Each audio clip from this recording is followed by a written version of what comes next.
Draft was interesting, definitely more exciting than last year's, but for a while now, free agency just hasn't lived up to the hype of the past years. Some blame the second apron and the new luxury tax rules, others say the way you build a winning team has simply changed. But one thing's for sure, free agency hasn't been the same recently. So in this video, we'll look back at some of the most chaotic and exciting free agencies in NBA history to see just how different things used to be. Always what it seems, I'm still chasing my dreams. I gotta get where I need to get to for me and the rest of my team. Starting things off with a bang, summer 2016 might be one of the most shocking and consequential off seasons in NBA history. And of course, it all comes back to Kevin Durant and a decision that will be debated long after he retires. Durant announced his next chapter in the Players Tribune, revealing he was leaving Oklahoma City to join the Golden State Warriors, the same Warriors who had just collapsed in the finals after a historic 73-9 season. Also the same Warriors Durant's Thunder had just blown a 3-1 lead to in the West Finals. Many saw this as KD taking the saying, "If you can't beat them, join them," to the extreme, a move critics called the softest in NBA history. But love it or hate it, the Warriors instantly became one of the most stacked super teams ever, and the league had to brace themselves for what came next. Beyond Durant, 2016 had that Warriors stretch. I was there. I was there when the bandwagon started coming up as Warriors fans. I was always a Warriors hater, bro. I have to always be anti-bandwagon. If there's mad niggas riding one team's dick, I have to be the counter nigga, bro. Like, I can't do that shit. So I was never on that Warriors bandwagon. But I remember they was playing insane basketball. Mind you, this is like fucking middle school. But they was playing insane basketball.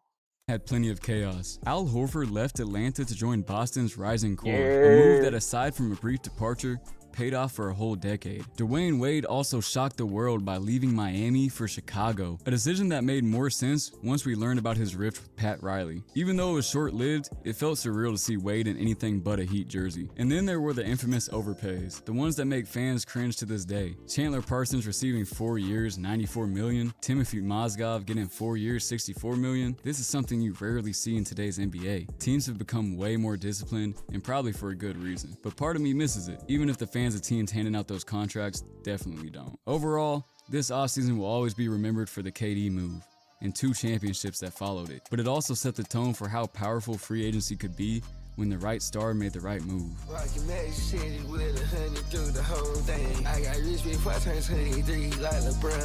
In the 20 Yeah, I mean, bro, like, I see the whole point of the video, but you really spitting, bro. The free agency is not the same. 10 offseason, LeBron James, the crown jewel of free agency, finally hit the open market. 6 teams pitched their best offers. The Knicks, Bulls, Nets, Cavs, Heat, and even the Clippers all got meetings. But the winner? The Miami Heat. LeBron made his infamous announcement on an ESPN special called The Decision, a spectacle that changed the NBA forever. But Miami didn't just land LeBron. They also added Toronto's Chris Bosh to join forces with him and Dwayne Wade, making the Heat an instant title favorite. This was the first time a super team like this was created in free agency, and only the second time in the NBA we'd seen a big three even close to this caliber. And like KD years later, LeBron faced relentless criticism, especially in that first season. But eventually, a lot of that died down, especially once he returned to Cleveland and delivered them a championship. Other notable moves that summer included Amari Stoudemire leaving Phoenix for the bright lights of New York and nearly $100 million.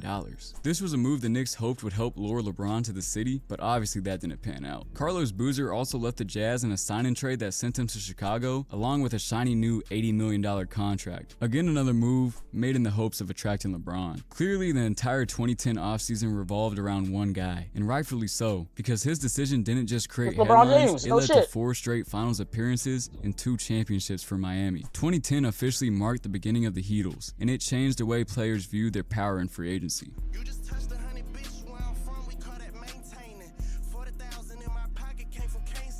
The 2019 offseason felt like the start of a completely new era in the NBA. After the Warriors lost the finals and Y'all not gonna lie to me and like try to convince me that wasn't the most insane fucking travel of all time. their dynasty came to a close, the league was wide open again, and the movement that followed was legendary. The first domino to fall was Kawhi Leonard, heading to LA fresh off delivering Toronto its first ever championship. While his connections to LA made this move somewhat predictable, it was still shocking to see him leave so quickly after just making history. Then, in the middle of the night, Paul George was traded to the Clippers in a deal that looks completely different now in hindsight.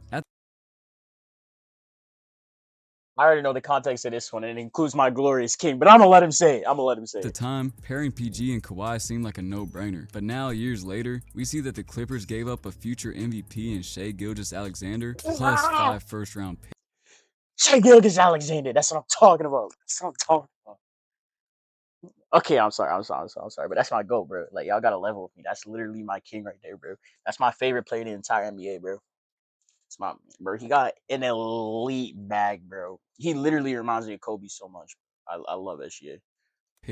We also later found out that this deal was largely orchestrated by Kawhi himself. He told the Clippers he wouldn't sign unless they could land PG. It was one of the most player-controlled moves we've seen up until that point. Meanwhile, on the East Coast, Kevin Durant, still recovering from his Achilles injury, left Golden State and joined the Brooklyn Nets via sign-and trade to team up with Kyrie Irving, who had just signed a $141 million deal himself. We wouldn't get to see them on the floor together. Yeah, bro, that would, bro. KD, Kyrie is on the same team. Yo, that shit sounds so fucking insane. For a while, but just the idea of what that pairing could bring had people excited. At that point, it was still Kyrie's team until KD got back. Elsewhere, Jimmy Butler ended up in Miami on a 4-year deal, a decision that confused some at the time, but aged incredibly well and led the Heat to 2 finals appearances. Julius Randle also landed in New York.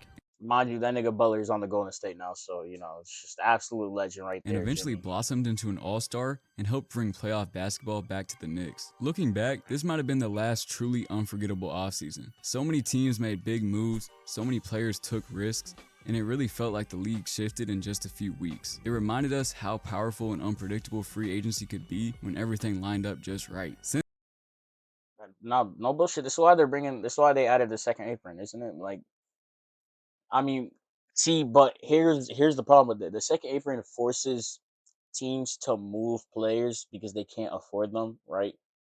But at the same time, it prevents teams from building dynasties. So you can't get that insane shift that you would have had back in the 2010s. You can't have that insane shift where you have like 3 fucking superstars because all their contracts are too expensive. But it changes in a different way. I don't know if it's gonna be more exciting yet. We just have to see. I mean, so far the offseason, it hasn't been bad, but it hasn't been as like game changing as the past ones have been. But I say that's for the better, bro. The West used to untouched, literally untouched. The East could not touch the West, bro. The East could not touch the West. There would be like a dynasty, and they would just run with it. Golden State again, like Golden State, fucking Cavs, bro. Like shit was insane.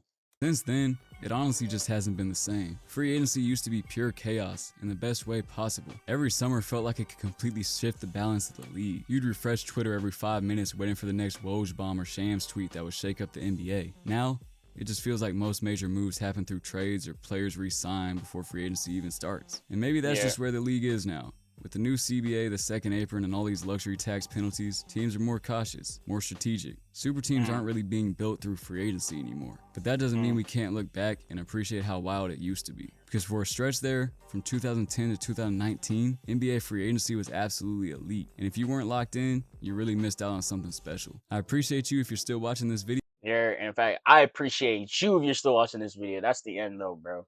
That's the outro. For all YouTube niggas, take care, stay blessed, flow to the streams.